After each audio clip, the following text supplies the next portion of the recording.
ऋषिका, सौ, Kamlesh, Nitin, Harsh, Ansh, Raveena, Manu, Rashma, good afternoon, good afternoon, a very good afternoon, Suman, Harish, Harsh, Pawan, a very good afternoon, Kamlesh, Harsh, Arish, Mukesh, Ravindra, Harsh, good afternoon, Saumya, Ganesh, Anshul, Parul, Kajal, दरोगा, Manish, Paras, Suman, Alok, good afternoon, Sachin, Gautam, good afternoon, Hemraj, Aditya, good afternoon, Rajan, Anshul, good afternoon, आस्था।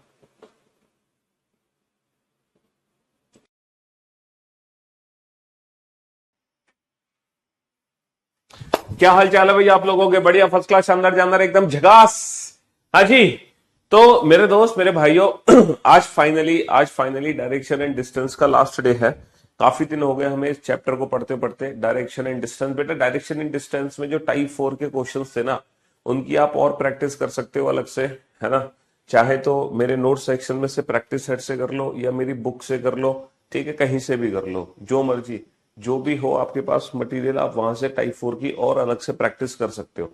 बस आपको वहां पे figure ही बनाने हैं और कुछ नहीं करना है, ठीक है। डिस्टेंस सिर्फ और सिर्फ एक ही तरीके से निकलती है, जब कोई त्रिभुज बनता है, वो पाइथागोरस थ्योरम है। पाइथागोरस थ्योरम के अलावा कोई और त्रिभुज नहीं बन सकता है दूरी को काउंट करने के लिए।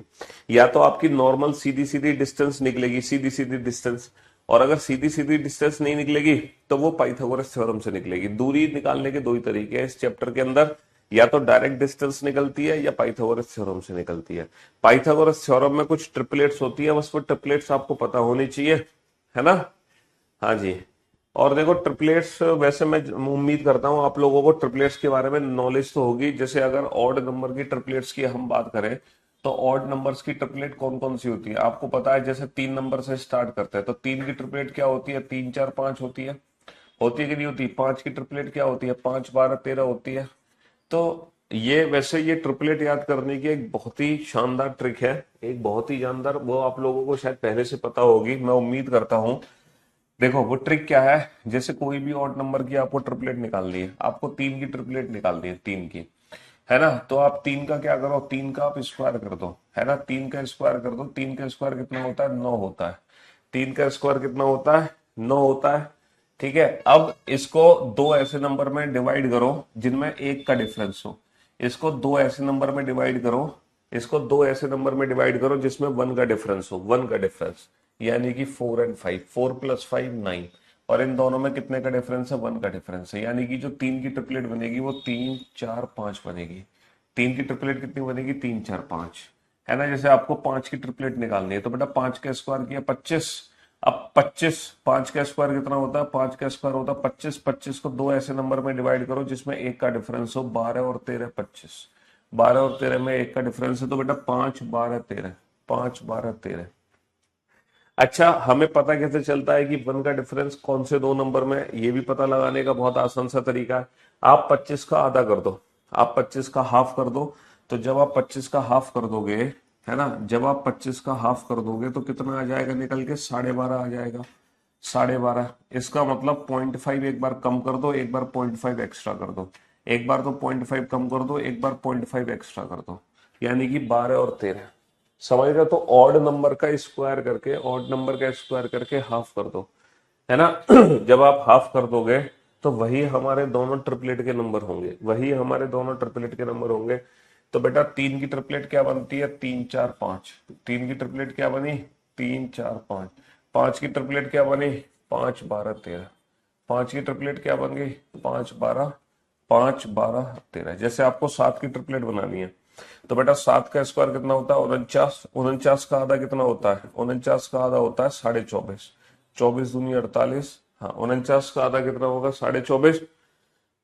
ठीक है, 49 का आधा कितना होगा? 24.5। सॉरी, और 24.5 यानी कि एक बार 0.5 कम कर दो, एक बार 0.5 एक्स्ट्रा कर दो, 24 और 25, यानी कि 7 24 25, यानी कि 7 24 और 25 की ट्रिपलेट होती है। 3 5 7 9, 9 की ट्रिपलेट क्या बनती है बेटा? 9 का स्क्वायर करना, 9 का स्क्वायर 81। 81 का आधा कितना होता है? 40.5। 81 का आधा कितना होगा? 40.5, यानी कि 0.5 कम कर दो, और 0.5 एक्स्ट्रा कर दो, 40 और 41। तो जो 9 की ट्रिपलेट होती है वो 9, 40, 41 होती है। 9, 40, 41, 9, 40, 41। तो किसी भी ऑड नंबर की ट्रिपलेट आप इस मेथड से कैलकुलेट कर सकते हैं। जैसे आपको 11 की ट्रिपलेट निकालनी है, तो बेटा 11 का स्क्वायर कर दो, 121। 121 का आधा कितना होगा, 2 6 12, 60.5, 60 120। यानी कि एक बार 0.5 कम कर दो, एक बार 0.5 एक्स्ट्रा कर दो। तो बेटा 11 की ट्रिपलेट क्या बनती है, 11, 60, 61, 11, 60, 61। किसी भी ऑड नंबर की ट्रिपलेट निकाल सकते हो इस मेथड से।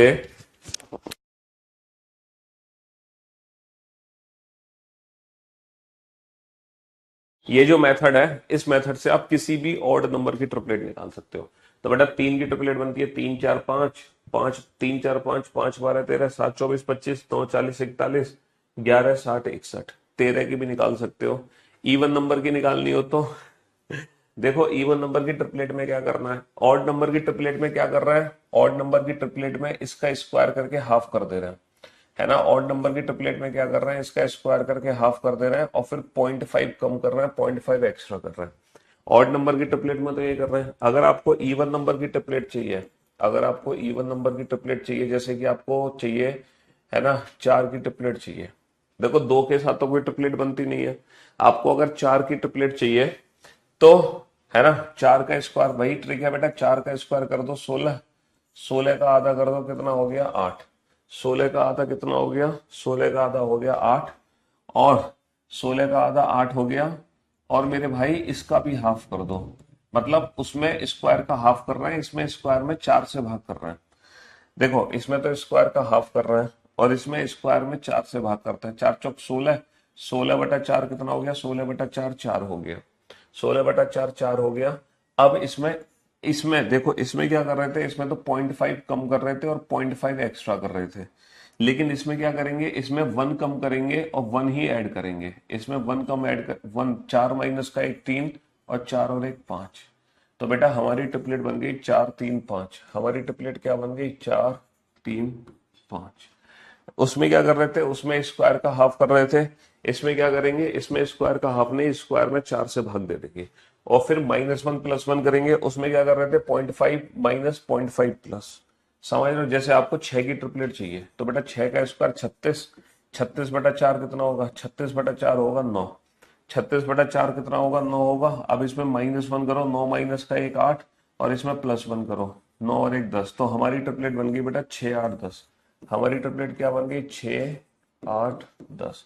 जैसे आपको 8 की ट्रिपलेट चाहिए तो बेटा 8 का स्क्वायर करो 64, 64/4 कितना होगा, 16। तो इसमें -1 करो, 16 माइनस 1 15, इसमें +1 करो 17। तो 8 की ट्रिपलेट बन गई 8 15 17, है ना, 8 15 17, 8 15 17, 8 15 17। समझ रहे हो। तो इवन नंबर को निकालने की ये वाली है ट्रिक, और ऑड नंबर को निकालने की ये वाली ट्रिक है। ऑड नंबर में क्या करते हैं, स्क्वायर का हाफ करके 0.5 माइनस 0.5 प्लस। इवन नंबर में क्या करते हैं, स्क्वायर का बटा 4 करके -1 +1।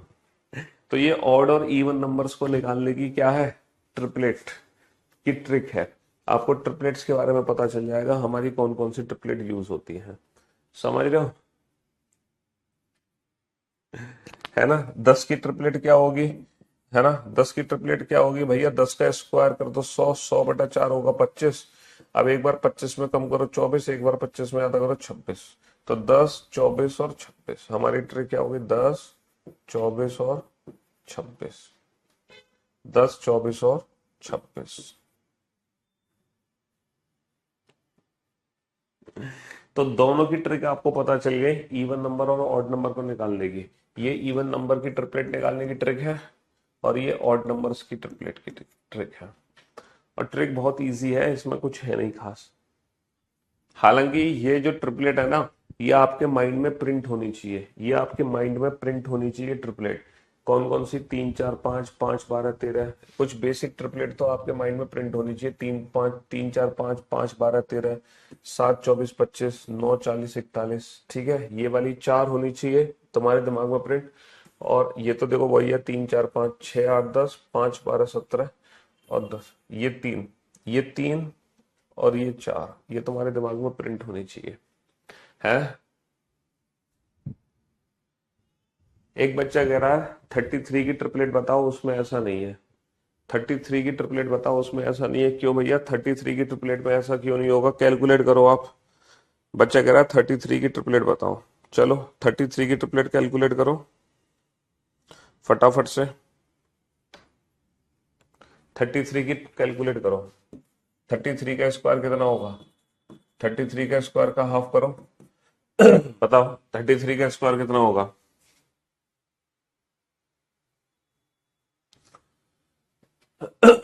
33 का स्क्वायर का हाफ कर दो। सॉरी।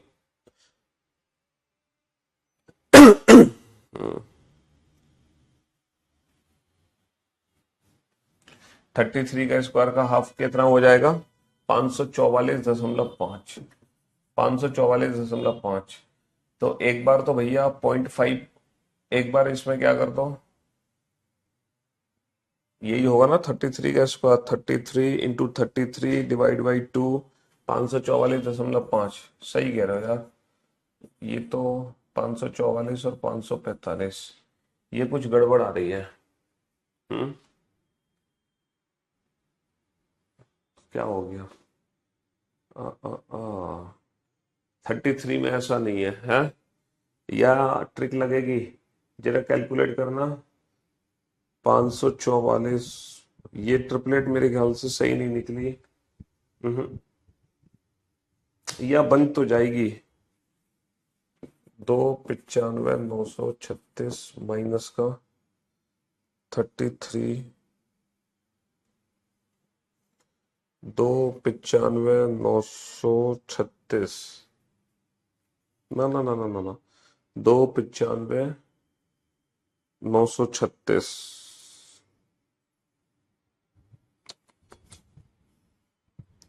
295,936, 297,025, 297,025। सही तो है बेटा, लग रही है, ये भी ट्रिक लग रही है। 33 का ये भी है। वैसे 33 की ये भी होती है। ओ भैया 33, 56, 65।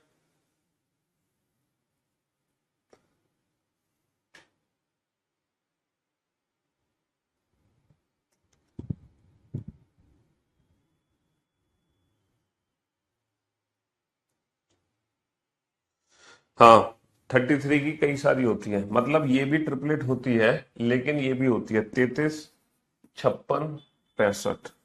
और देखो ये भी होती है 33, इसमें 3 का गुणा करो 11 3 33, इसमें 3 का गुणा करो 3 छिंग 18, इसमें 3 का गुणा करो 3 एकम 3 3 छिंग 18।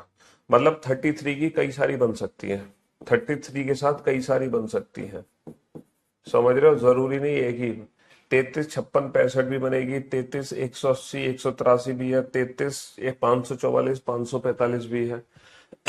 ये सारी बननी है 33 के साथ। मतलब आपका तो देखो काम ये है, आपका काम ये है बेसिक बेसिक ट्रिपलेट्स के बारे में पता लगाना। तो जो बेसिक ट्रिपलेट्स है वो आपको पता होनी चाहिए, और बेसिक ट्रिपलेट्स आपको पता चल गई इस मेथड से। बाकी तो देखो बहुत बड़ी बड़ी है, उसका आपको कोई लेना देना नहीं है, और इतनी बड़ी एग्जाम में आने वाली भी नहीं है।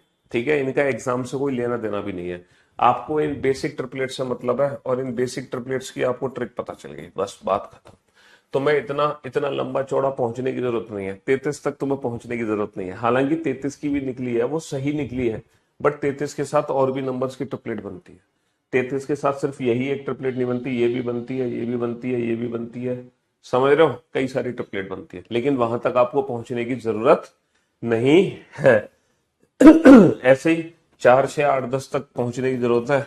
बाकी 12 14 16 18 20 22 तक पहुंचने की आपको जरूरत नहीं है। ठीक है। हम्म।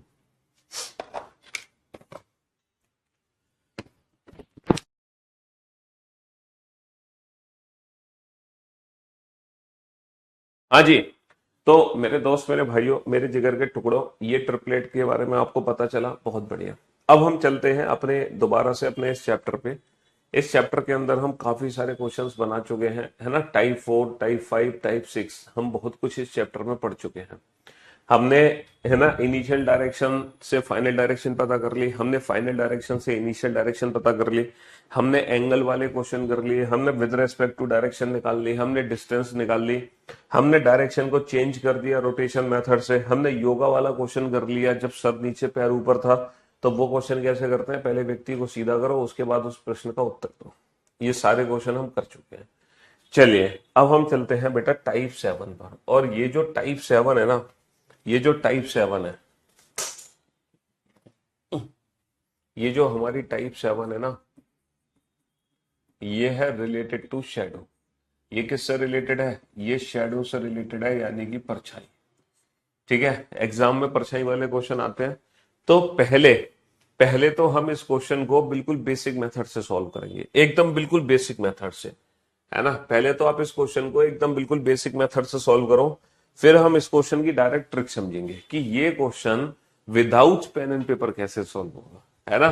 पहले तो हम इस क्वेश्चन को बिल्कुल बेसिक मेथड से सॉल्व करेंगे, देन आफ्टर इसको हम without without pen and paper solve करेंगे। चलो बनाओ। पहले तो आप लोग कोशिश करो इस क्वेश्चन को समझने की। Question number 29, no solution show नहीं हो रहा। क्वेश्चन नंबर 29 नंबर का सॉल्यूशन शो नहीं हो रहा। लो ये रहा सॉल्यूशन 29 का, देख लो सॉल्यूशन।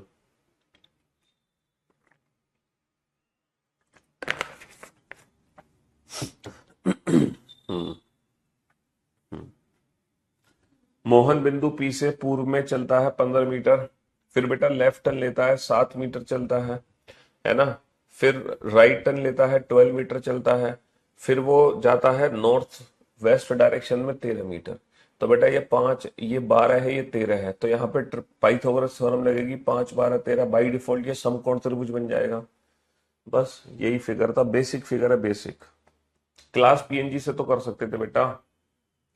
अगर क्लास में आपका सॉल्यूशन शो नहीं हो रहा था तो आप क्लास पीएनजी से तो कर सकते थे।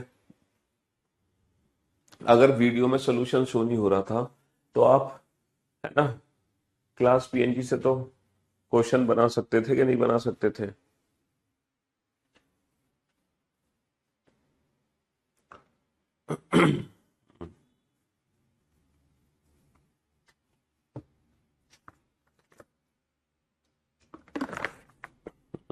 क्लास बेटा ऑलरेडी लाइव है, तुम बहुत लेट हो।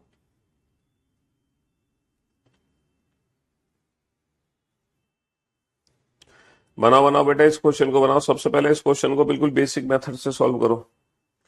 सबसे पहले इस क्वेश्चन को बिल्कुल बेसिक मेथड से सॉल्व करो, एकदम बेसिक मेथड से। एक सुबह दो दोस्त कविता और रीता एक दूसरे से बातें कर रही थी।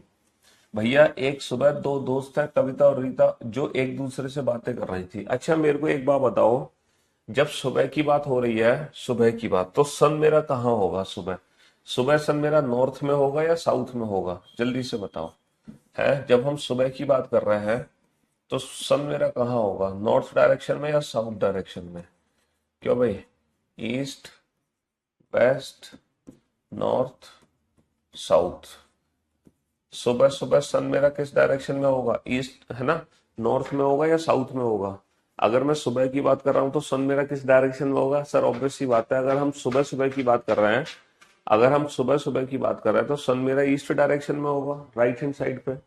तो सुबह की अगर मैं बात कर रहा हूं तो सन मेरा यहाँ होगा, ठीक है, इस साइड होगा मेरा। सुबह सुबह सन मेरा यहाँ होगा, ये मेरा सन है, ठीक है जी, ये मेरा सन हो गया। सुबह सुबह सन मेरा यहाँ हो गया, ठीक है, बहुत बढ़िया। यदि इस समय कविता की परछाई रीता के ठीक बाईं ओर है, देखो परछाई जो है ना रीता के ठीक बाईं ओर है। मेरे भाई मेरे दोस्त हमेशा याद रखना, अगर आपका फेस सन की तरफ है तो क्या आपकी परछाई आपके राइट और लेफ्ट पे पड़ सकती है? देखो सर, अगर मेरा फेस मेरा सन की तरफ है ना तो मेरी परछाई मेरे ठीक पीछे होगी। परछाई लाइट के जस्ट अपोजिट डायरेक्शन में होती है, और अगर सन मेरे पीछे है तो मेरी परछाई मेरे आगे होगी। इसका मतलब यह है परछाई राइट लेफ्ट पे तभी बन सकती है जब मेरा फेस या तो नॉर्थ डायरेक्शन में हो या फिर साउथ डायरेक्शन में हो। अगर फेस मेरा नॉर्थ और साउथ है तभी परछाई मेरे राइट लेफ्ट पे बनेगी, क्योंकि अगर मेरा फेस या तो ईस्ट की तरफ है या अगर मेरा फेस वेस्ट की तरफ है तो जो परछाई होगी ना मेरे आगे पीछे बनेगी। तो हमेशा याद रखना, अगर एग्जाम में शेडो, अगर एग्जाम में जो परछाई है, अगर एग्जाम में परछाई, ठीक है, आगे या पीछे बन रही है, आगे या पीछे बन रही है, तो जो फेस होता है, फेस, वो या तो ईस्ट डायरेक्शन में होता है या वेस्ट डायरेक्शन में, है ना। क्यों? क्योंकि सन हमेशा या तो ईस्ट में होगा या वेस्ट में। बेटा दोपहर का कोई केस नहीं होगा, या तो यहाँ पे मॉर्निंग का केस आएगा या इवनिंग का केस आएगा। अगर मॉर्निंग का केस आएगा तो सन को ईस्ट डायरेक्शन में कंसीडर करेंगे, इवनिंग का केस आएगा तो सन को वेस्ट डायरेक्शन में। दोपहर का कोई केस नहीं होगा क्योंकि गर्मी बहुत तेज है, धूप बहुत तेज है। अगर दोपहर में लोग घर से बाहर निकलेंगे तो चक्कर खा के गिर पड़ेंगे। इसीलिए सन बेटा ना तो कभी नॉर्थ में होगा ना साउथ में। शेडो वाले क्वेश्चन में या तो सन ईस्ट में होगा या वेस्ट में। तो मेरी बात ध्यान से सुनना, अगर हमारे क्वेश्चन में परछाई आगे पीछे है तो डेफिनेटली जो फेस है वो ईस्ट या वेस्ट में है। और अगर हमारी परछाई, और अगर क्वेश्चन में जो हमारी शेडो है, शेडो, अगर वो शेडो हमारे राइट या लेफ्ट हैंड पर है, तो डेफिनेटली जो पर्सन का फेस होगा वो नॉर्थ या साउथ होगा, है ना। डेफिनेटली जो पर्सन का फेस होगा वो नॉर्थ या साउथ होगा। तो बेटा ये मॉर्निंग का केस है, सुबह सुबह का केस है। सुबह सुबह सन किस डायरेक्शन में होता है? सुबह सुबह सन होता है ईस्ट डायरेक्शन में, है ना। सुबह सुबह सन किस डायरेक्शन में? सुबह सुबह सन हमारा ईस्ट डायरेक्शन में है। और कौन है? दो दोस्त है, कविता और रीता। तो दोनों नॉर्थ और साउथ फेस करके खड़ी हैं और वो एक दूसरे से बातें कर रही हैं फेस टू फेस, यानी कि दोनों का जो फेस है वो एक दूसरे की तरफ है। इन दोनों में से एक रीता है, इन दोनों में से एक कविता है। हमें नहीं पता कौन कविता है कौन रीता, लेकिन पक्का एक रीता एक कविता है। सर आपने फेस नॉर्थ और साउथ ही क्यों किए? क्योंकि परछाई जो है वो राइट और लेफ्ट हैंड पर है, इसीलिए। अच्छा ये बताओ, जिसका फेस नॉर्थ में है, जिसका फेस नॉर्थ में है उसका ये राइट हैंड है और ये लेफ्ट हैंड है कि नहीं?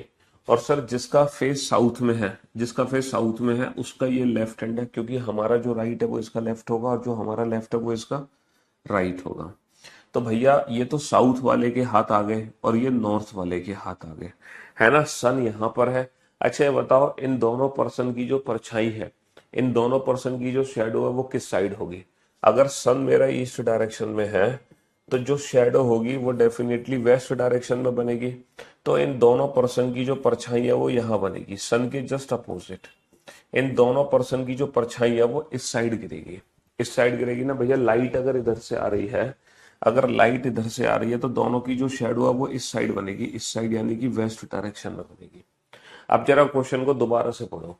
एक सुबह दो दोस्त कविता और रीता एक दूसरे से बातें कर रहे थे। कविता और रीता एक दूसरे से बातें कर रहे थे। सुबह का मतलब सन हमारे ईस्ट डायरेक्शन में। यदि इस समय कविता की परछाई, देखो परछाई किसकी है इससे कोई फर्क नहीं पड़ता, क्योंकि दोनों पर्सन की परछाई इसी साइड है।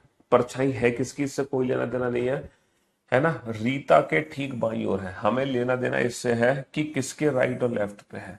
बेटा जो परछाई है ना, कविता की जो परछाई है, परछाई है किसकी इससे कोई फर्क नहीं पड़ता।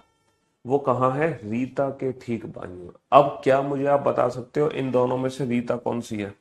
क्या ये रीता हो सकती है जिसका फेस साउथ में है? जिसका फेस साउथ में है, क्या ये रीता हो सकती है? सर ये रीता कभी नहीं हो सकती। पूछो क्यों? क्योंकि इसके तो राइट हैंड की साइड है परछाई, है ना। इसके ना राइट हैंड की तरफ है, इसके दाई तरफ परछाई है। तो ये रीता कभी नहीं हो सकती फेसिंग साउथ वाली। फेसिंग साउथ वाली रीता कभी नहीं हो सकती, क्योंकि परछाई ना रीता के बाई तरफ है।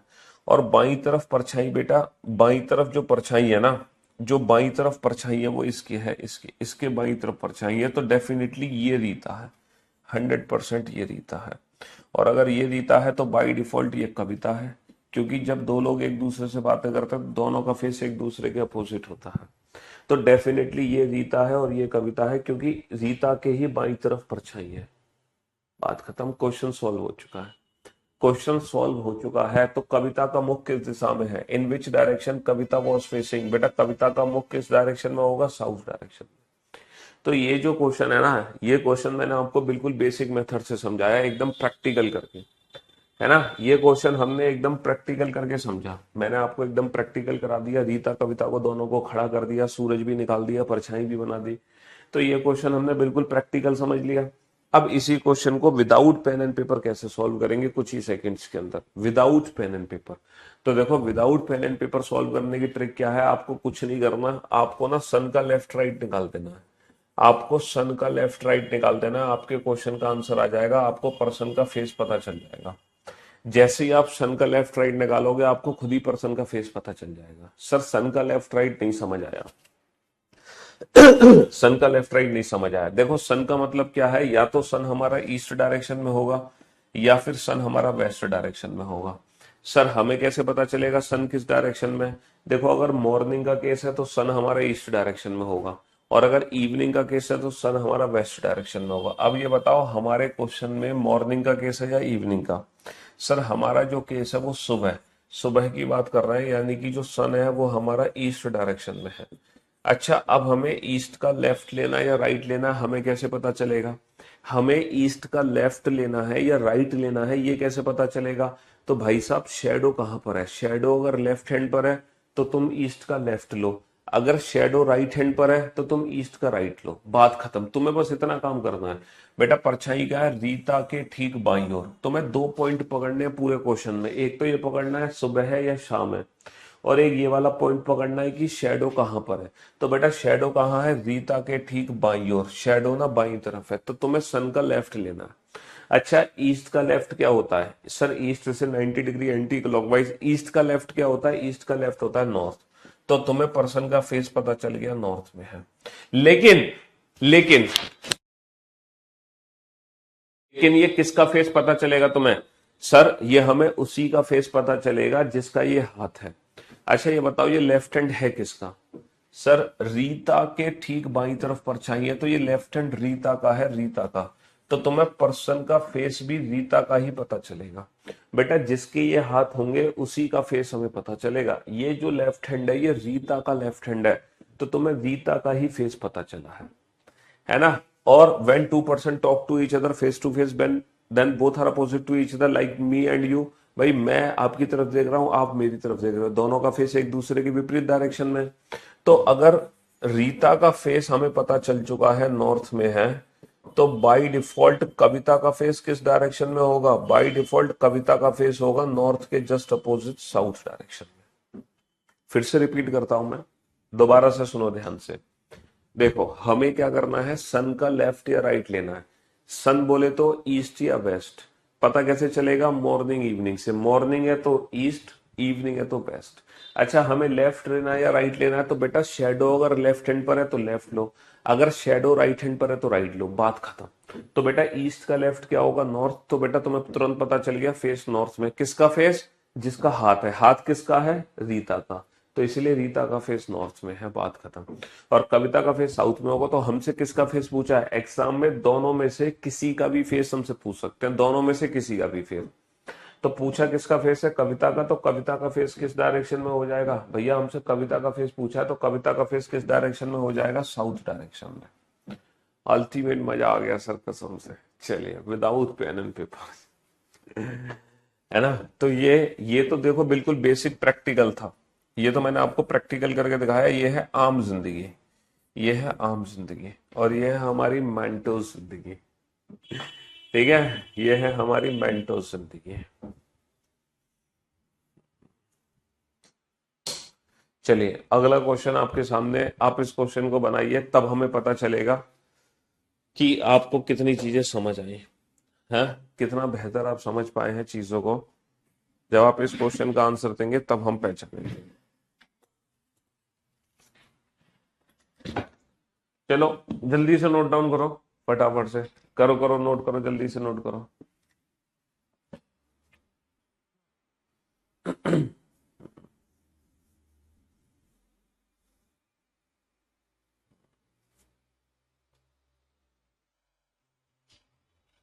बनाओ।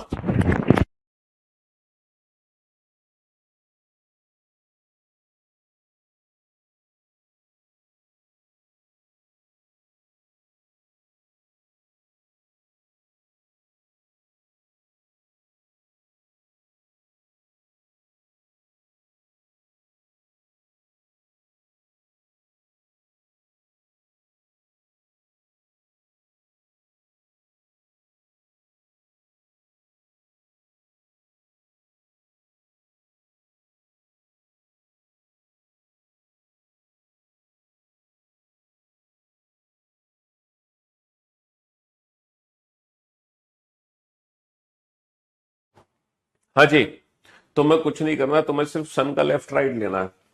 तुम्हें क्या करना है, तुम्हें यहां लिखना है सन का लेफ्ट या राइट, और तुरंत तुम्हें पर्सन का फेस पता चल जाना है ना। सन किस डायरेक्शन में है सर, एक सुबह, सुबह का मतलब हमें पता चल गया सन हमारा ईस्ट डायरेक्शन में है ना। तो हमें ईस्ट का लेफ्ट लेना है या राइट लेना है।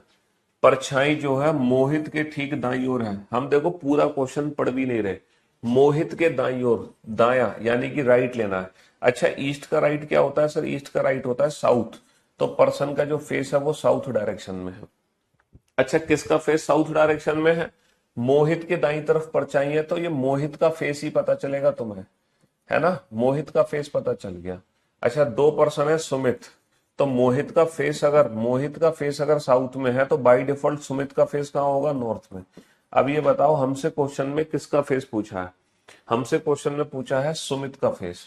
हमसे सुमित का फेस पूछा है तो सुमित का फेस बाय डिफॉल्ट कहाँ हो जाएगा, नॉर्थ में। सुमित का फेस बाय डिफॉल्ट नॉर्थ में। तो देखो हमें तीन चीजें पकड़नी है, पहली दूसरी तीसरी। पूरा क्वेश्चन पढ़ने की जरूरत ही नहीं है, पूरा क्वेश्चन पढ़ने की जरूरत ही नहीं है, क्वेश्चन कंप्लीट। सीधा सन का लेफ्ट राइट लेना, बात खत्म। बहुत ही इजी क्वेश्चन है, बहुत इजी क्वेश्चन है ना। सन बेटा ईस्ट में इसलिए था क्योंकि सुबह की बात हो रही है ना, मॉर्निंग। अच्छा, राइट हम इसलिए ले रहे हैं क्योंकि परछाई दाई तरफ है, इसीलिए ईस्ट का राइट ले लो, ईस्ट का राइट साउथ हो गया, बात खत्म।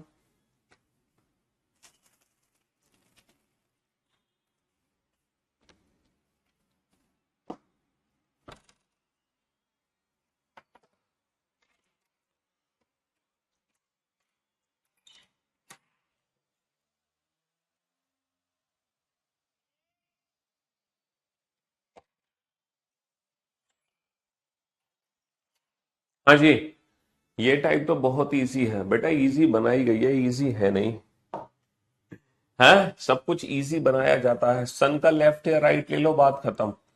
सन का लेफ्ट या राइट ले लो, बात खत्म। तुम्हें पर्सन का तुरंत फेस पता चल जाना है, तुरंत। सन किस डायरेक्शन में है, एक सुबह, सुबह का मतलब सन हमारा ईस्ट डायरेक्शन में है। ईस्ट का क्या लेना है, लेफ्ट या राइट। अमित की परछाई ठीक उसके दाईं ओर है, अमित की परछाई अमित के ही दाईं ओर है ना। अमित की परछाई अमित के ही दाईं ओर है, दाईं ओर। तो बेटा ईस्ट का राइट, ईस्ट का राइट होगा साउथ। किसका फेस साउथ में है बेटा, ये किसके दाईं तरफ परछाई थी, अमित की परछाई अमित के ही दाईं तरफ थी, अमित के दाईं तरफ। तो ये अमित के दाईं तरफ थी, तो अमित का फेस आ गया, अमित का फेस निकल कर आ गया साउथ में। और दूसरी कौन है, जया। तो जया का फेस बाय डिफॉल्ट कहाँ होगा, नॉर्थ में। अच्छा, हमसे पूछा किसका फेस है, हमसे पूछा है कि अमित का फेस किस डायरेक्शन में होगा। तो भैया अमित का फेस किस डायरेक्शन में होगा, अमित का फेस साउथ डायरेक्शन में होगा। हमसे जया का फेस पूछते तो नॉर्थ आंसर होता, हमसे अमित का ही फेस पूछा तो अमित का फेस साउथ डायरेक्शन में होगा, है ना। पेशेंस रखोगे तो सारी चीजें क्लियर हो जाती है। तो हड़बड़ाया मत करो, है ना, थोड़ा पेशेंस रखा करो, तसल्ली से समझा करो क्वेश्चन को। बनाओ, एक शाम दो दोस्त दीपक और रोहन एक दूसरे से बातें कर रहे थे। कुछ नहीं करना, हमें बस सन का लेफ्ट राइट लेना है। हमें क्या लेना है, सन का लेफ्ट या राइट। तुरंत आपको पर्सन का फेस पता चल जाएगा, तुरंत पर्सन का फेस पता चल जाना है, तुरंत। सन किस डायरेक्शन में है सर, एक शाम, एक शाम तेरे नाम। एक शाम का मतलब सन हमारा इस समय वेस्ट डायरेक्शन में है, सन हमारा वेस्ट डायरेक्शन में है ना। दीपक की परछाई रोहन के ठीक दाईं ओर है। बेटा किसके दाईं ओर है, रोहन के। तो बेटा ईस्ट का राइट लो, क्योंकि परछाई दाईं तरफ है किसके, रोहन के। तो हमें रोहन का फेस पता चलेगा। तो बेटा वेस्ट का राइट क्या होता है सर, वेस्ट का राइट, वेस्ट से 90 डिग्री क्लॉकवाइज, और वेस्ट का 90 डिग्री क्लॉकवाइज क्या होगा, नॉर्थ। तो भैया हमें रोहन का फेस कहाँ पता चल गया, हमें रोहन का फेस पता चल गया नॉर्थ में। और दूसरा कौन है, दूसरा है दीपक। तो दीपक का फेस कहाँ होगा, नॉर्थ के जस्ट अपोजिट साउथ में। दीपक का फेस कहाँ होगा, नॉर्थ के जस्ट अपोजिट साउथ में। हमसे किसका फेस पूछा है, रोहन का मुख किस दिशा में है, रोहन का मुख किस दिशा में है। तो रोहन का फेस नॉर्थ डायरेक्शन में है। रोहन का फेस किस डायरेक्शन में है, नॉर्थ डायरेक्शन में है। वेस्ट का राइट ले लो, वेस्ट का राइट नॉर्थ हो गया, वेस्ट का राइट क्या हो गया, वेस्ट का राइट नॉर्थ हो गया। और हमसे रोहन दीपक दोनों के फेस पता चल गया। पूछा किसका है? रोहन का फेस पूछा है। रोहन का फेस किस दिशा में होगा? नॉर्थ डायरेक्शन में होगा। बात खत्म। चलिए साहब बनाइए, सॉल्व करें दोनों क्वेश्चन को।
हाँ जी हो गए दोनों क्वेश्चन। बेटा एक शाम चलो, हमें लेना है सन का लेफ्ट या राइट। बहुत बढ़िया, सन का लेफ्ट या राइट लेना है हमें, तुरंत पर्सन का फेस पता चल जाएगा। गोपाल एक खंबे को देख रहा था, यदि इस समय खंबे की परछाई ठीक उसके दाईं ओर हो। बेटा शाम का मतलब है वेस्ट, शाम का मतलब क्या है? West direction. अच्छा वेस्ट का क्या लेना है हमें? वेस्ट का लेना है खंबे की परछाई ठीक उसके दाईं ओर हो, है ना। परछाई दाईं ओर है तो वेस्ट का राइट क्या होगा? वेस्ट का राइट होगा नॉर्थ। अब किस किस को लग रहा है कि ये खंबे का फेस है? आप में से बहुत सारे बच्चे हैं जो इसको पोल का फेस बता रहे होंगे। पोल का फेस, खंबे का फेस। भाई साहब तुमने कभी खंबे का फेस देखा है? हाँ सर होता है ना खंबे का फेस। जो खंबे में जो मीटर लगा होता है वही तो खंबे का फेस है। और सर खंबे से जो वायर निकले होते हैं वो उसके खंबे के हाथ है, राइट और लेफ्ट हैंड। इस समय तो तुम्हें खंबा बड़े उजड़े उजड़े से दिखाई देंगे, हैं जितने भी खंबे तुम देखोगे रोड पर, क्योंकि गर्मी इतनी भयंकर है, तार ऐसे निकले होंगे जिसकी कोई हद नहीं। बेटा ये जो परछाई है ना, ये ठीक उसके दाईं ओर है। पता है ये किसके दाईं ओर है? ये वह बात हो रही है गोपाल की। एक शाम गोपाल एक खंबे को देख रहा था, यदि इस समय खंबे की परछाई ठीक उसके दाईं ओर है। बेसिकली ये गोपाल खंबे की जो परछाई है गोपाल के दाईं ओर है, गोपाल के, तो ये जो फेस हमें पता चलेगा ना, ये गोपाल का फेस पता चलेगा, क्योंकि जो राइट हैंड है ना वो गोपाल का है, गोपाल के दाईं तरफ परछाई है। तो गोपाल का मुख किस दिशा में है? गोपाल का मुख नॉर्थ डायरेक्शन में आ गया। गोपाल का मुख किस डायरेक्शन में आ गया? खंबे का तो कोई फेस ही नहीं होता मेरे भाई, खंबे का तो कोई फेस ही नहीं होगा। One morning, two friends Sumit and Mohit were talking to each other face to face. If at this time the shadow of Sumit fell exactly to his back side. देखो यहां पर क्या है, सुमित की परछाई ठीक उसके पीछे है। जब सुमित की परछाई ठीक उसके पीछे है ना, जब सुमित की परछाई ठीक उसके पीछे है, तो मेरे दोस्त मेरे भाई यहां पर ये वाला कंसेप्ट काम नहीं आएगा, लेफ्ट राइट वाला। लेफ्ट राइट वाला तो कंसेप्ट तब काम आता है जब शेडो लेफ्ट और राइट हैंड पे हो, है ना। यहां पर लेफ्ट राइट की जरूरत नहीं है। अच्छा ये बताओ, सुबह की बात हो रही है, सुबह सुबह सन किस डायरेक्शन में है? सुबह सुबह सन जो है वो ईस्ट डायरेक्शन में है, और सुमित की परछाई ठीक उसके पीछे है। ये बताओ, अगर मैं सुमित हूं, अगर मैं सुमित हूं तो मेरी परछाई मेरे पीछे कब बनेगी? जब मैं सन को देख रहा हूंगा, या फिर मैं सन से अपोजिट खड़ा हूंगा। मेरी परछाई मेरे ठीक पीछे तब बनेगी, सुमित की परछाई सुमित के ठीक पीछे तब बनेगी जब सुमित जो है वो सन को देख रहा है। भैया सुमित अगर सन को देख रहा है तभी तो सुमित की परछाई ठीक सुमित के पीछे बनेगी। बताओ, अगर सुमित सन को देख रहा है तभी तो सुमित की परछाई सुमित के पीछे बनेगी। ऑब्वियस सी बात है सर। अच्छा ये बताओ, सुमित सन को देख रहा है, सन किस डायरेक्शन में है? ईस्ट डायरेक्शन में, तो सुमित भी कहां देख रहा है? ईस्ट की तरफ। तो सुमित का भी मुख कहां आ गया? सुमित का भी मुख आ गया ईस्ट की तरफ। भैया सुमित का मुख ईस्ट की तरफ है, पूर्व दिशा में सन की तरफ, तभी सुमित की परछाई सुमित के पीछे बन रही है। सुमित सन को देख रहा है तभी तो सुमित की परछाई सुमित के पीछे बन रही है। तो ये वाले क्वेश्चन में सन का लेफ्ट राइट लेने की जरूरत नहीं है, ये तो बहुत ही बेसिक क्वेश्चन है, या तो तुम्हारा फेस सन की तरफ होगा या सन से अपोजिट, बात खत्म। ये तो बहुत इजी क्वेश्चन है, ये तो बहुत इजी क्वेश्चन है, इसमें दिमाग लगाने की जरूरत ही नहीं है। जैसे एक शाम दीपक और रोहन एक दूसरे से बातें कर रहे थे, यदि इस समय दीपक की परछाई ठीक उसके आगे है, देखो दीपक की जो परछाई है ठीक उसके आगे है। अच्छा ये बताओ, अगर मैं दीपक हूं तो मेरी परछाई मेरे आगे कब गिरेगी? अगर मैं दीपक हूं, मेरी परछाई मेरे आगे कब गिरेगी? सर आपकी परछाई, आपकी जो परछाई है ना, आपकी परछाई आपके आगे तब गिरेगी, आपकी परछाई आपकी आगे तब गिरेगी जब सन आपके पीछे होगा। भाई दीपक की परछाई दीपक के आगे गिर रही है, दीपक की परछाई दीपक के आगे तभी तो गिरेगी जब सन जो है वो दीपक के पीछे है। अच्छा सन किस डायरेक्शन में? सन है वेस्ट डायरेक्शन में। सन जो है वो वेस्ट डायरेक्शन में है, तो दीपक के पीछे वेस्ट है, तो दीपक के आगे क्या है? दीपक के आगे ईस्ट है, तो दीपक का मुख कहाँ होगा? दीपक का मुख ईस्ट में होगा। ऑब्वियस सी बात है, रोहन का फेस वेस्ट में हो जाएगा, उसके अपोजिट। बेटा पिछले क्वेश्चन में है ना, सुमित का मुख आ गया ईस्ट में, तो मोहित का फेस आ जाएगा वेस्ट में, अपोजिट आ जाएगा ना, दोनों एक दूसरे की विपरीत। उसमें क्या दिक्कत है भाई? उसमें तो कोई अपोजिट है आएगा। इसका फेस ईस्ट में आया दीपक का, तो उसका रोहन का आ जाएगा वेस्ट में। तो मेरे भाई मेरे दोस्त, दीपक का मुख किस डायरेक्शन में होगा? दीपक का मुख ईस्ट में, क्योंकि दीपक के पीछे सन है वेस्ट डायरेक्शन में। सन वेस्ट डायरेक्शन में इसलिए क्योंकि शाम की बात हो रही है। तो ये था बेटा टाइप 7। अब हम चलते हैं टाइप 8 पर। अब हम चलते हैं टाइप 8, और ये जो टाइप 8 है ना, ये और भी आसान है। टाइप 8 और भी इजी है, टाइप 7 से भी ज्यादा इजी है। टाइप 8 में क्या है, स्मोक वाले क्वेश्चन आते हैं। आपने वो देखी है कौन सी मूवी? गदर। आपने गदर एक प्रेम कथा देखी है? कौन सी वाली गदर? जो पहली वाली गदर थी, है ना, पहले वाली गदर थी। उसमें लास्ट में जो हमारा तारा सिंह है ना, जो तारा सिंह है, सनी देओल, वो पाकिस्तान से हिंदुस्तान आते हैं, है ना, पाकिस्तान से हिंदुस्तान आते हैं। किस ट्रेन के साथ आते हैं? आपको वो ट्रेन याद है? वो कोयले की ट्रेन होती है, याद है ना, वो कोयला डालने होते हैं ट्रेन को तेज चलाने के लिए। तो ये बताओ, जो उस ट्रेन का धुआं होता है, भैया ट्रेन तो पाकिस्तान से इंडिया की तरफ भाग रही है, लेकिन जो ट्रेन का धुआं होता है, धुआं कहाँ जा रहा होता है ये बताओ, है ना, धुआं कहाँ जा रहा होता है ये बताओ। धुआं कहाँ जा रहा होता है उस समय? धुआं भाग रहा होता पाकिस्तान की तरफ। ट्रेन भाग रही होती है इंडिया की तरफ, धुआं भाग रहा होता पाकिस्तान की तरफ, क्योंकि जो ट्रेन का धुआं होता है है ना, कोयले वाली जो ट्रेन का धुआं होता है वो हमेशा चलती हुई ट्रेन के विपरीत दिशा में भागता है, हमेशा चलती हुई ट्रेन के विपरीत दिशा में। अगर ट्रेन भागेगी ईस्ट की तरफ तो धुआं भागेगा वेस्ट की तरफ, ट्रेन भागेगी नॉर्थ की तरफ तो धुआं भागेगा, है ना, ट्रेन भागेगी नॉर्थ की तरफ तो धुआं भागेगा साउथ की तरफ, ट्रेन भागेगी, है ना, तो जहां भी ट्रेन जाएगी चलती हुई ट्रेन के, रनिंग ट्रेन की अपोजिट डायरेक्शन में हमारा धुआं जाता है, हमेशा याद रखना, हमेशा। तो ट्रेन भाग रही थी इंडिया की तरफ, धुआं भाग रहा था पाकिस्तान की तरफ, धुआं भाग रहा था पाकिस्तान की तरफ।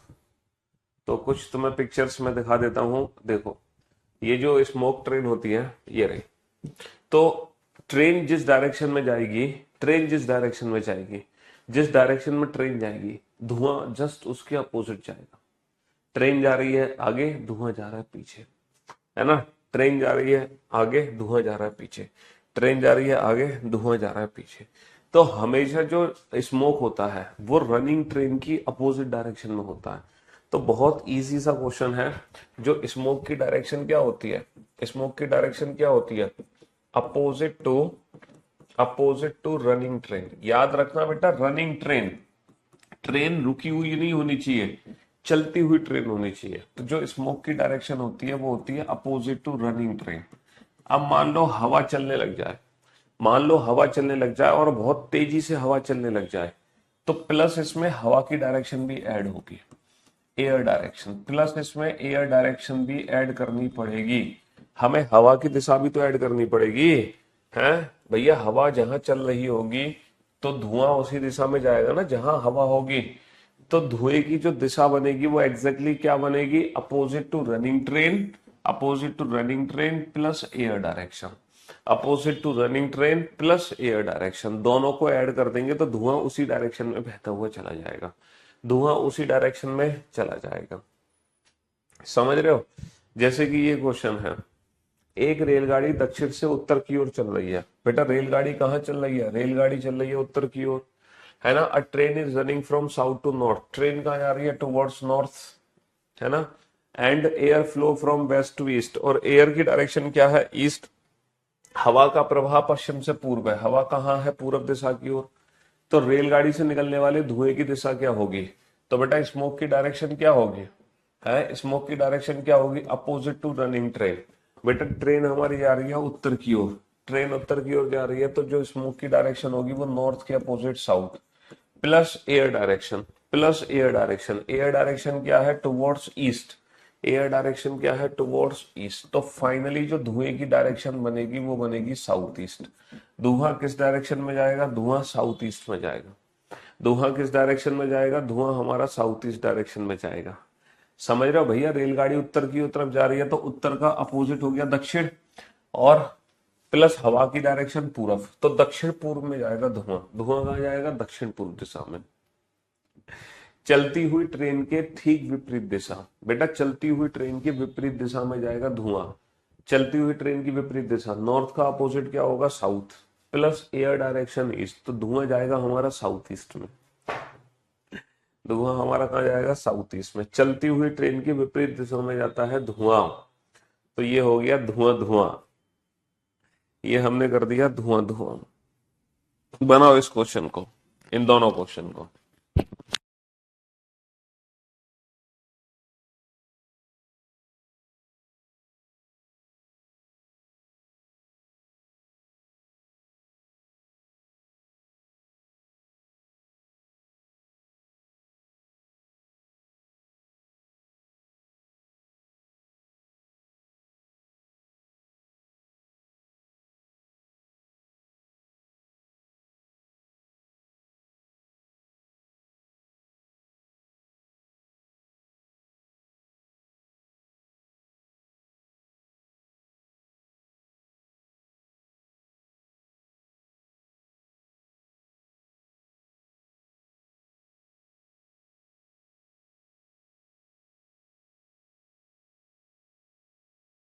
एक बच्चा कह रहा है कि हवा की स्पीड अगर ट्रेन की स्पीड से ज्यादा हो तो, पहली बात तो बेटा हवा की स्पीड कभी 80 किलोमीटर पर आवर हो सकती है, 100 किलोमीटर पर आवर हो सकती है हवा की स्पीड।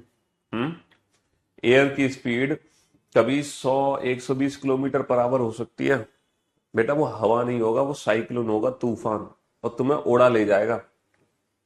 अगर हवा 80 किलोमीटर 60 किलोमीटर पर आवर से चलने लगे ना तो तुम्हें अपने साथ उड़ा ले जाएगी। है, तुम्हें अपने साथ उड़ा ले जाएगी।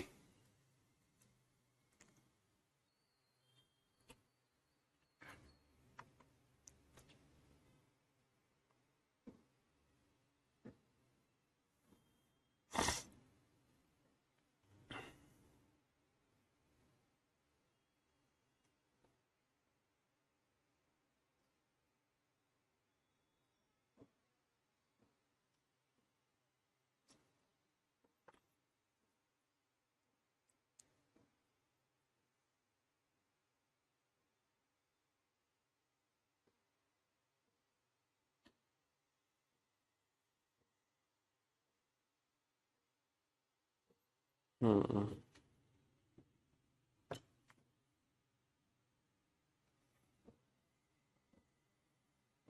हाँ जी, चलिए साहब। तो मेरे दोस्त मेरे भाई, एक रेलगाड़ी दक्षिण से उत्तर की ओर जा रही है। रेलगाड़ी कहाँ जा रही है? रेलगाड़ी उत्तर की तरफ जा रही है। तो धुएं की डायरेक्शन क्या होगी? धुएं की डायरेक्शन होगी चलती हुई ट्रेन की ठीक विपरीत दिशा। तो बेटा रेलगाड़ी दक्षिण से उत्तर की तरफ जा रही है, रेलगाड़ी अगर नॉर्थ की तरफ जा रही है तो जो धुआं होगा वो साउथ की तरफ होगा, प्लस प्लस एयर डायरेक्शन, उससे निकलने वाले धुएं की दिशा। अच्छा, यहाँ पर एयर डायरेक्शन दे नहीं रखी, यहाँ पर एयर डायरेक्शन दे नहीं रखी, तो हमारा साउथ का साउथ आंसर आ गया, है ना।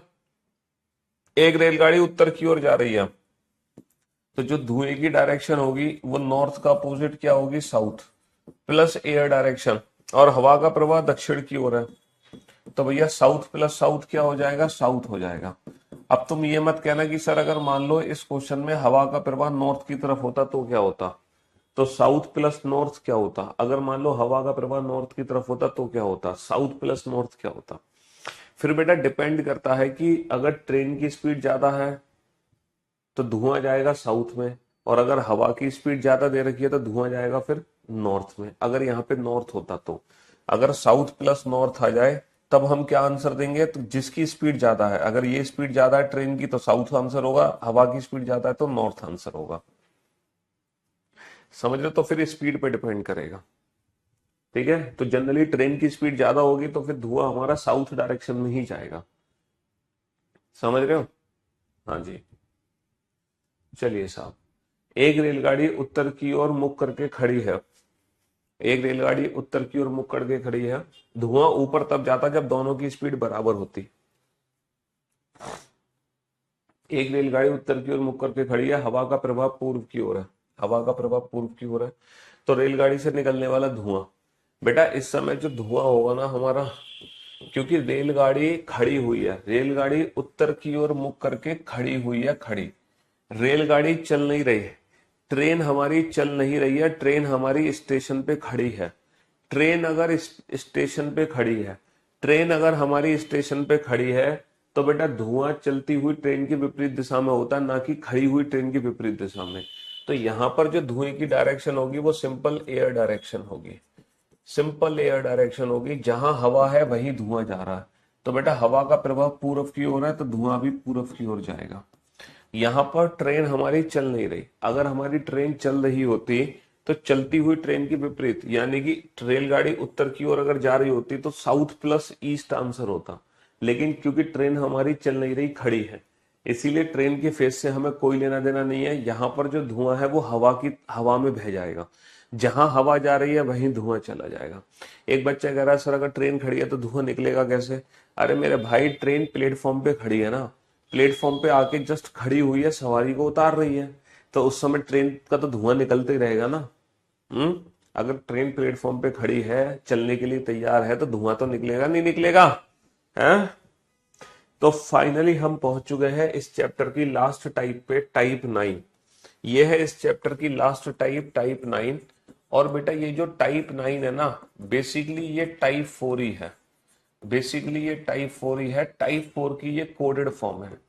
टाइप 4 की ये कोडेड फॉर्म है, कोडेड फॉर्म। ये टाइप 4 की कोडेड फॉर्म है, टाइप 9। इसीलिए टाइप 4 आप ऑलरेडी पढ़ चुके हो, तो टाइप 9 में ज्यादा कुछ करने की जरूरत नहीं है, एक आध क्वेश्चन देख लो बस, क्योंकि टाइप 4 आप ऑलरेडी पढ़ चुके हो। टाइप 4 आप ऑलरेडी पढ़ चुके हो। 51 क्वेश्चन में क्या दिक्कत है बाबू? रेलगाड़ी उत्तर की तरफ जा रही है तो धुआं कहाँ जाएगा, उत्तर का अपोजिट साउथ। हवा कहाँ जा रही है, साउथ। तो बेटा साउथ प्लस साउथ क्या होगा, साउथ ही तो होता। साउथ प्लस साउथ साउथ ही तो होगा, कोई साउथ स्क्वायर थोड़ी हो जाएगा। हम्म। हाँ जी मेरे दोस्त मेरे भाई, ये जो टाइप 9 है ना, ये टाइप 4 की ही कोडेड फॉर्म है। ये टाइप 4 की कोडेड फॉर्म है, टाइप 9। अब टाइप 4 हम ऑलरेडी पढ़ चुके हैं, इसीलिए टाइप 9 को करने में दिक्कत नहीं है। एक आध क्वेश्चन देख लेते हैं कि एग्जैक्टली बनाते कैसे हैं इसको, है ना। एक आध क्वेश्चन देख लेते हैं बनाते कैसे। 48 में क्या दिक्कत है, 48 में तो कोई स्लाइड ही नहीं है भाई, 48 का तो सोल्यूशन ही नहीं कराया मैंने। हम्म। चलो अब आप बोर्ड पे ध्यान से देखना और ध्यान से समझने की कोशिश करना, ठीक है। यहां पर एक इक्वेशन दी गई है, इस इक्वेशन को सॉल्व करना। तो देखो इस इक्वेशन को सॉल्व कैसे करोगे। सबसे पहले बताओ A at the rate B का मतलब क्या है। Sir A at the rate B को कैसे पढ़ोगे, जैसे कि P at the rate Q को पढ़ा। तुमने P at the rate Q को क्या पढ़ा, तुमने P at the rate Q को पढ़ा है, P is in 6 kilometre east of Q. P is in 6 kilometre east of Q, P Q के 6 किलोमीटर पूर्व में है। तो बेटा वैसे ही A at the rate B को पढ़ो, A is in 6 kilometre east of B. जैसे P is in 6 kilometre east of Q, वैसे ही A is in 6 kilometre east of B. A जो है वो बी के पूरब में है। बेटा बी का पूरब, पूरब होता है राइट हैंड साइड पे। तो A is in 6 kilometre east of B. A at the rate B का मतलब क्या है, A at the rate B का मतलब क्या है, A is in 6 kilometre east of B. A B के पूरब में 6 किलोमीटर हो गया, ए बी के पूरब में 6 किलोमीटर हो गया, बहुत बढ़िया। अच्छा बी हैश सी का मतलब क्या है, जैसे कि पी हैश क्यू का मतलब है, Q is in 4 kilometre north of P। Q is in 4 kilometre north of P। Q P के उत्तर में 4 किलोमीटर है। तो वैसे बी है सी को क्या पढ़ोगे, सी बी के उत्तर में 4 किलोमीटर है। सी जो है बी के उत्तर में 4 किलोमीटर है, बी का उत्तर, बी का उत्तर मतलब ऊपर, और कितना है 4 किलोमीटर। अच्छा परसेंटेज को क्या पढ़ोगे बेटा, क्यू पी के दक्षिण में 12 किलोमीटर है। क्यू पी के दक्षिण में 12 किलोमीटर है, Q is in 12 kilometre south of P. तो क्यू पी के दक्षिण में 12 किलोमीटर है, वैसे ही तुम इसको पढ़ोगे, सी परसेंटेज डी को क्या पढ़ोगे, डी सी के दक्षिण में 12 किलोमीटर है। सी डी जो है ना वो सी के दक्षिण में 12 है, सी के दक्षिण में 12। सी का दक्षिण मतलब नीचे, कितना नीचे आना, 12 है। बेटा 4 तो है, 8 और आ जाओ। तो जो डी है वो सी के दक्षिण में 12 किलोमीटर है, बस बात खत्म, बन गया हमारा। तब हमसे क्या पूछा है, तब डी ए से कितना और किस दिशा में है। बेटा कहां से पूछा है, कहां से पूछा है, ए से, है ना। कहां से पूछा है, ए से। तीर कहां से चलेगा, ए से। निशाना किसको बनाओगे, सी को, बी को या डी को। सर डी को निशाना बनाएंगे, क्योंकि हमसे पूछा है कि जो डी है वो ए से कितना और किस दिशा में। बेटा 6, 6, 8, 10, पाइथागोरस थ्योरम लगा दो। अच्छा ये डायरेक्शन क्या बनी, सर ये एरो नीचे की तरफ जा रहा है यानी कि साउथ, सर ये एरो लेफ्ट हैंड साइड पे जा रहा है यानी कि वेस्ट।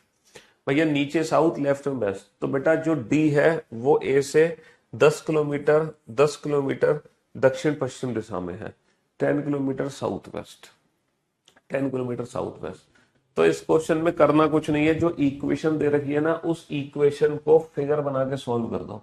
इस इक्वेशन को फिगर बना के सॉल्व कर दो। अच्छा ये इक्वेशन सॉल्व कैसे होगी, इसको तसल्ली से पढ़ो। ए एट द रेट बी का मीनिंग ऊपर लिखा हुआ है, बी है सी का मीनिंग ऊपर लिखा हुआ है, सी परसेंटेज डी का मीनिंग ऊपर लिखा हुआ है। तो जो इनका मीनिंग है बिल्कुल वैसे ही इनको पढ़ लो और फिगर बना लो। आराम से घर पे तसल्ली से क्लास खत्म होने का फिगर बना लेना 2-3 बार और, अगर तुम्हें तकलीफ है तो। बहुत ही बेसिक सा फिगर बनेगा, बना लो। चलिए तो टाइप जो 9 है ना वो हालांकि कुछ नहीं है, वो वही बेसिक सी टाइप है, बहुत ही बेसिक सी टाइप है। मतलब जो टाइप 4 की प्रैक्टिस है वही टाइप 9 है, इसमें कुछ एक्स्ट्रा नहीं है। एक बच्चे ने पूछा 10 कैसे आया, एक बच्चे ने पूछा कि अगर ये 6 है ये 8 है तो ये 10 कैसे हुई वैल्यू। जिस बच्चे ने ये क्वेश्चन पूछा है भैया मैं उसको रिप्लाई नहीं दूंगा। तुम बेटा अपने घर का पता बताओ पहले, तो तुम्हारे आसपास जो भी होगा ना, है ना, तुम मारोगे इसको या मैं मारू जाके, हाँ। अपने घर का एड्रेस बताओ, तुम्हारे आसपास जो भी हमारा बच्चा भी लाइव पढ़ रहा होगा हमसे, वो तुम्हारी आके कुटाई करेगा, कुटाई। तब तुम्हें पता चलेगा ये 10 कैसे आया। तब पता चलेगा तुम्हें 10 कैसे आया। पूरा चैप्टर खत्म हो गया, तुम पूछ रहे हो वो 10 कैसे आया है। क्यों भाई? तुम अपना एड्रेस दो, तुम्हारे आसपास कई बच्चे पढ़ रहे होंगे अभी हमसे लाइव, और तुम्हारी करेंगे धुनाई आगे वो।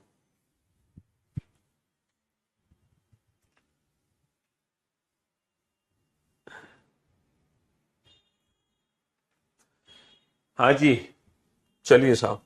बेटा आर हैज एस, है ना? जैसे पी हैज क्यू का क्या मतलब है? पी हैज क्यू का मतलब है Q is in 12 kilometre south of P. Q P के दक्षिण में 12 है। क्यू पी के दक्षिण में 12 है, तो बेटा आर हैज एस का क्या मतलब है कि जो एस है, जैसे क्यू पी के दक्षिण में है, वैसे ही जो एस है वो आर के दक्षिण में 12 है। आर के दक्षिण में 12 है, ये आर है, आर के दक्षिण में 12 किलोमीटर है, आर के दक्षिण में 12 है, कौन? एस। एट द रेट का मतलब क्या है? एट द रेट का मतलब पी क्यू के पश्चिम में है, पी क्यू के पश्चिम में है। तो बेटा टी किसके पश्चिम में है? एस के। एस के पश्चिम में, यानी कि एस से, और कितना दूर है? एट द रेट का मतलब 6, 6। टी एस के पश्चिम में 6 है। परसेंटेज, परसेंटेज का मतलब पी क्यू के उत्तर में है, तो यू टी के उत्तर में है, टी का उत्तर ऊपर, और कितना ऊपर जाना है? कितना ऊपर जाना है? 8, 8। तो in which direction of s with respect to u? What is the direction of s with respect to u? u के सापेक्ष में s किस दिशा में है? तो बेटा तीर कहां से चलेगा? u से। u के सापेक्ष में तो u से तीर चलाओगे, u से तीर चलाओगे, निशाना किसको बनाओगे? निशाना बनाओगे s को। u के सापेक्ष में s किस दिशा में है? in which direction s from u, है ना? u। तो बेटा ये जो तीर है ये नीचे की तरफ जा रहा है, यानी कि साउथ, और ये तीर राइट हैंड साइड पे जा रहा है, यानी कि ईस्ट, दक्षिण पूर्व। अगर ये डिस्टेंस पूछी जाती तो बेटा ये 8 है, ये 6 है, तो डिस्टेंस हो जाती 10।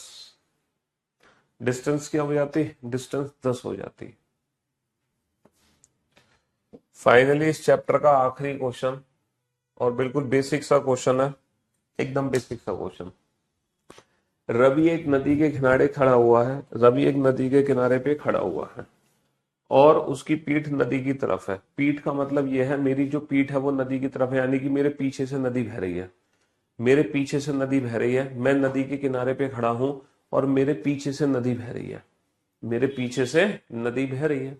चलिए साहब, मेरे पीछे से नदी बह रही है। नदी में एक पत्ता उसके बाएं तरफ से आता हुआ दाईं तरफ निकल जाता है। मतलब नदी में एक पत्ता है जो उसके बाईं तरफ से आता हुआ और उसकी दाईं तरफ निकल जाता है। नदी में पत्ता बहता हुआ कहां से आ रहा है? बाईं तरफ से आ रहा है, बाईं तरफ से। और कहाँ निकल जा रहा है? दाईं तरफ निकल जा रहा है।